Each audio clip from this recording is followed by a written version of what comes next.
नमस्कार, स्वागत आप सभी का। मैं हूं आपके साथ पुनीत मिश्रा और न्यूज़ 18 के डिजिटल प्लेटफॉर्म पर आप मेरे साथ जुड़े हुए हैं। राजा और सोनम रघुवंशी मामले में अपडेट क्या है, आज का अपडेट क्या है, क्या क्या चीज़ें हुई हैं, क्या क्या चीज़ें पता चली हैं, आपको बता दूंगा मैं। और ये वीडियो थोड़ा सा लंबा होने वाला है क्योंकि इस मामले में आपको बता दें कि मेघालय पुलिस ने आज प्रेस कॉन्फ्रेंस की है और पूरी जानकारी जो अभी तक इस पूरे मामले में जांच में पुलिस ने जुटाई है वो साझा की है। तो बहुत सारी चीज़ें हैं आज के अपडेट में, तो वीडियो के आखिर तक बने रहिएगा क्योंकि हम आपको एक एक करके अपडेट देते हैं। तो जिससे भी मेरी शादी होगी उसका मैं क्या हाल करूंगी ये तुम देख लेना। ये किसने कहा? जाहिर सी बात है सोनम ने ये कहा था, अपनी माँ से कहा था और उसकी माँ को ये पता था कि सोनम इस शादी या इस रिश्ते से बेहद नाराज़ है। एक बात ये सामने आई है और सोनम की माँ ने ये चीज़ें छुपाई थी, ये बात निकलकर सामने आ चुकी है। तो इसमें अभी मामले में जांच जो है अभी लगातार चल रही है और पुलिस का ये भी मानना है कि इसमें केवल ये 5 लोग नहीं हैं, सोनम और राज के साथ उसके 3 अन्य साथी, बल्कि इसका दायरा बड़ा है। उस एंगल पर पुलिस जांच कर रही है। एक और चीज़ निकलकर सामने आई है, एक बयान निकलकर सामने आया। ईस्टर्न रेंज के डीआईजी डेविस एन.आर. मारक ने बयान दिया है कि गिरफ्तार लोगों के अलावा अन्य लोगों की भूमिका से इनकार नहीं किया जा सकता, कुछ लोग और हैं। अच्छा, एक चीज़ और है कि इसमें होम स्टे जहाँ पर ये सोनम ठहरी हुई थी, वहाँ पर सोनम ने जो सूटकेस छोड़ा था इसमें मंगलसूत्र और अंगूठी वो छोड़ कर गई थी। तो ये एक कुछ पुलिस को जो क्लू मिले उससे पुलिस का शक गहराया। जब पुलिस ने पूरे मामले की जांच की तो पुलिस का शक इसमें गहरा गया। सोनम और राजा ने मिलकर इंदौर में शॉपिंग की थी। एक चीज़ और निकलकर सामने आई कि मिलकर इंदौर में क्लॉथ मार्केट है, वहाँ पर इन्होंने शॉपिंग की। मार्च के महीने में ये शॉपिंग कर रहे थे और दोनों मिलकर शॉपिंग कर रहे थे। सबसे बड़ी बात यह है सोनम ने ही राजा के लिए शेरवानी भी पसंद की थी। जो शेरवानी पहने हुए तस्वीर जो आई है उसमें सोनम ने ही उसे पसंद किया था। इसकी कीमत करीब 14,000 रुपये थी। एक अपडेट इसमें और आया है कि राजा ने शादी के लिए एक सूट भी तैयार करवाया था और सूट को लेकर उसने पसंद किया था। सूट को लेकर कुछ कहासुनी हो गई टेलर से, उस दुकानदार से। उसके बाद सोनम भी वहाँ पर मौजूद थी, काफ़ी गुस्से में हुई और इसके बाद दुकानदार से कहा कि ये सूट तुम ही रख लो, हम समझेंगे कि भीख में दे दिया। ये किसने कहा था? सोनम ने कहा था। तो ये चीज़ें बताती हैं कि सोनम का स्वभाव कितना गुस्सैल था। सोनम और राज की एक चैट सामने आई है और इसको लेकर कहा जा रहा है कि देखिए ये प्रेमी थे और सोनम और राज आपस में बातचीत किया करते थे। लेकिन चैट में है क्या? चैट में है कि वो राज पर दबाव बनाती नज़र आ रही है और वो ये कह रही है कि उसे मारना पड़ेगा, उसे नहीं मारा तो मैं मर जाऊंगी। तो ये एक तरीके से पुलिस मानकर चल रही है कि ये ब्लैकमेल या दबाव बनाया गया इस मामले में सोनम के द्वारा राज के ऊपर।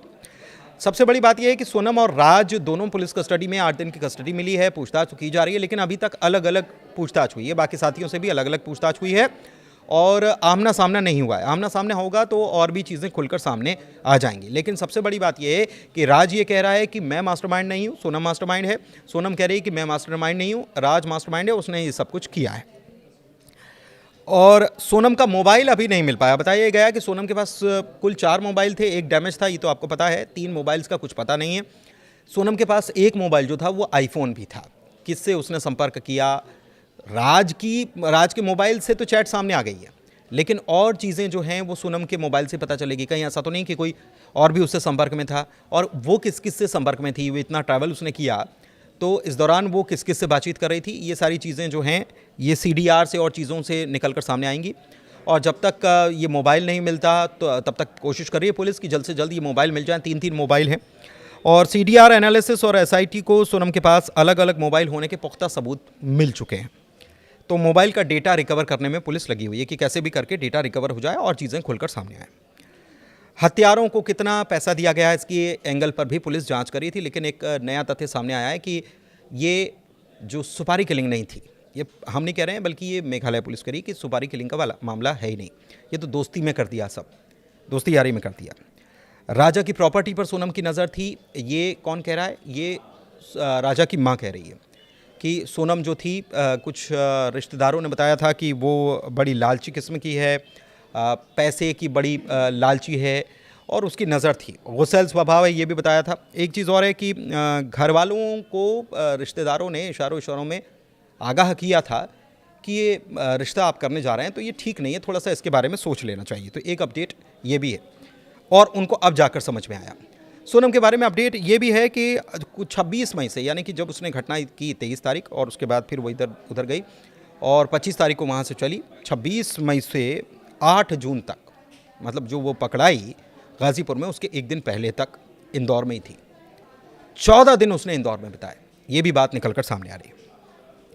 अच्छा, इसके अलावा पूर्व खासी हिल्स के पुलिस अधीक्षक विवेक सोम जो हैं, उन्होंने इस बात की पुष्टि की है कि राजा रघुवंशी की जघन्य हत्या कोई कॉन्ट्रैक्ट किलिंग नहीं थी। वही जिसका हम जिक्र करते हैं, कॉन्ट्रैक्ट किलिंग नहीं है, बल्कि राज कुशवाहा जो कि साजिश के पीछे का मास्टरमाइंड है। देखिए, इसमें पुलिस अभी ये मानकर चल रही है राज कुशवाहा ही इसका मास्टरमाइंड है, उसने पूरी व्यूह रचना की, उसने ही पूरा ये सब कुछ किया। इसमें निर्मम हत्या की गई और ये एहसान उतारने के तौर पर ये सब किया गया। किसका एहसान? सोनम का एहसान उतारने के लिए किया गया। एसपी ने यह भी बताया है कि पूरी जो प्लानिंग थी राज कुशवाहा ने तैयार की थी। उसके 3 साथी आकाश, विशाल, आनंद इसमें शामिल थे और भागीदारी और जानकारी सोनम को पूरी थी। मतलब सोनम को मालूम था कि कब होना है, कैसे होना है और उसमें हिस्सेदारी भी थी, मतलब उसने किया भी है। ये भी बात पुलिस ने मान रही है। एक बात और है कि 1 नहीं, 2 नहीं, 3 नहीं, बल्कि 4 जगहों पर राजा को मारने के लिए 1 नहीं 4 जगहों पर प्लानिंग की गई थी। ये बात भी पुलिस ने अभी पूछताछ में पता की है और इसमें आखिरी घटना मलिकियात और वे संदूक के बीच सुंदर मार्ग पर अंजाम इन्होंने दे दी, जिसमें राजा की हत्या कर दी गई। पहली कोशिश की थी तो वो नाकाम हो गई, लेकिन उसके बाद इन्होंने इस कोशिश को जारी रखा कि मारना ही है, हर हाल में मारना है। दोपहर 2 से 2:18 के बीच राजा पर 3 लोगों ने एक के बाद एक पार्किंग स्थल पर हमला किया, उसकी हत्या कर दी, उसके शव को खाई में फेंक दिया। सोनम घटनास्थल पर ही थी, ये बात भी सामने आई है। एक चीज़ और है और वो ये पता चली है कि ये मान कर चल रहे थे कि ये बॉडी हो जाएगी डिकम्पोज, किसी को पता नहीं चलेगा, बॉडी सड़ जाएगी, गल जाएगी, किसी को पता नहीं चलेगा और फिर इसको ये रंग देंगे कि ये जो है लूट की वारदात है। इन्होंने ये पूरी प्लानिंग की थी। सोनम कहीं चली जाएगी, फिर मिलेगी, बदहवासी की हालत में मिलेगी, इन्होंने प्लानिंग ऐसी की थी। लेकिन ये पूरा एग्जीक्यूशन हो नहीं पाया क्योंकि राजा की बॉडी मिल गई। पुलिस अधिकारियों ने यह भी कहा कि सोनम का कहना था कि उसे शादी के लिए मजबूर किया गया था, लेकिन अपराध की योजना बनाने, उसे अंजाम देने में उसकी सक्रिय भागीदारी उसे प्रमुख संदिग्ध बनाती है।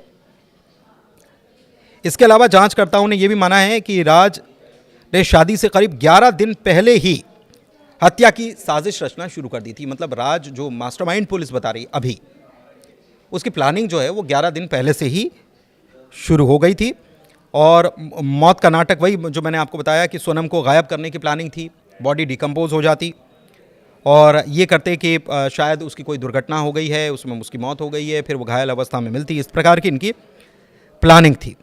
जब इनकी पूरी प्लानिंग फेल हो गई तो फिर इन्होंने एक प्लान और बनाया कि सोनम गायब हो जाएगी। मतलब एक प्लान ये था कि पहले सोनम ही गायब हो जाए। इसमें राजा को मारने का प्लान नहीं था, कि सोनम को गायब करने का प्लान था और फिर बाद में ये बताने का प्लान था कि उसकी मौत हो चुकी है। लेकिन ये नहीं हुआ तो उसके बाद इन्होंने ये वारदात अंजाम दी, ये पुलिस बता रही है। और इसके बाद ये प्लानिंग थी कि अपहरण या उसके साथ कुछ गलत हो गया, इसकी कहानी वो गढ़ लेंगे। योजना जिनकी प्लानिंग जो थी उसके अनुसार ये चीज़ें चली नहीं। उसके बाद ये भी पता चला है कि मेघालय में कोई टोही नहीं की गई थी। तीनों ने हत्या प्रयास के पहले गुवाहाटी में जगह का मुआयना कर लिया था, सर्वेक्षण कर लिया था और पुलिस अभी जो है पूरे मामले में अभी भी बयान दर्ज करने में लगी है। और ये भी प्लानिंग है कि बहुत जल्द, मतलब जो वारदात वाली जगह है वहाँ पर बहुत जल्द जो वारदात कैसे की गई, क्या की गई, इन सबको लेके जाएंगे और फिर सीन रिक्रिएशन का काम करेंगे। पुलिस एसपी जो हैं उन्होंने ये भी कहा है कि ये कोई अचानक से किया हुआ कृत्य नहीं था, कि अचानक से हो गया, ऐसा कुछ भी नहीं है। ये तो खैर शुरू से पता है, ये वेल प्लान्ड था, well planned cold blooded murder था। ये पुलिस मानकर चल रही है। जांच चल रही है, जांच का दायरा भी पुलिस बढ़ा रही है। पुलिस को लग भी रहा है कि हो सकता है कि इसमें और भी लोग शामिल हों। लेकिन ये शुरुआती जांच है, अभी जो बयान दर्ज हुए हैं उसकी जांच है। और जब खंगाले जाएंगे, जैसे सोनम का सीडीआर और ये सारी चीज़ें अगर रिकवर हो गई तो उससे बहुत सारी चीज़ें निकलकर सामने आएंगी। और हो सकता है कि अभी जिस थ्योरी पर पुलिस काम कर रही हो उस थ्योरी से निकलकर कुछ अलग तथ्य भी सामने आए। लेकिन एक बात तय है कि इस पूरे मामले की जांच करते करते कुछ नई चीज़ें ज़रूर निकलेंगी और नए नए खुलासे भी ज़रूर होंगे, ऐसा कुछ जानकार दावा भी कर रहे हैं। हालांकि ये दावा हमारी तरफ से नहीं है, लेकिन फिर भी अपडेट आप तक पहुंचाना था कि आज का अपडेट क्या है, तो आपको अपडेट हमने पहुंचा दिया। कैसा लगा अपडेट बताइएगा ज़रूर कमेंट के ज़रिए। बहुत धन्यवाद।